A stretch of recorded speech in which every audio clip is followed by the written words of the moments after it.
Komisi 3 DPR RI menggelar rapat kerja dengan Komisi Yudisial membahas masukan terkait rancangan Undang-Undang Hukum Acara Pidana belum lama ini. Salah satu poin yang didorong oleh KY adalah pemantauan sidang, tidak hanya sidang terbuka, tapi sampai dengan sidang kasasi. Anggota Komisi Yudisial Joko Sasmito mengungkapkan, pemantauan terhadap hakim perlu dilakukan hingga sidang kasasi. Saat ini, KY hanya bisa memantau proses persidangan di tingkat pertama. Selain terkait pengawasan hakim, KY juga mengusulkan bantuan hukum diberikan hingga proses pengajuan kasasi.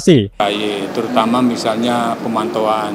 Selama ini kan pemantauan itu yang bisa dilakukan hanya untuk pemantauan sidang terbuka untuk umum.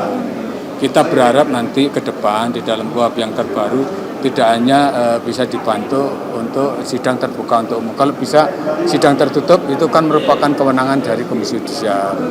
Selain itu pemantauan itu kalau bisa tidak hanya di tingkat pertama yang bisa kita pantau, tetapi nanti di tingkat banding, kasasi, termasuk BK juga bisa dipantau.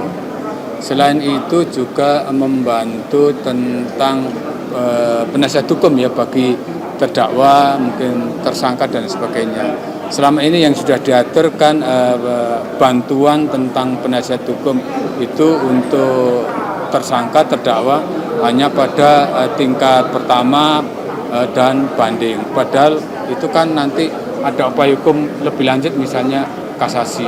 Perubahan Kitab Undang-Undang Hukum Pidana yang ditargetkan akan berlaku pada 1 Januari 2026 mendatang. DPR menargetkan KUHP yang baru berlaku bersamaan dengan Kitab Undang-Undang Hukum Pidana yang berlaku awal tahun depan. Faisal Fazri, Jawa Post TV, memberitakan.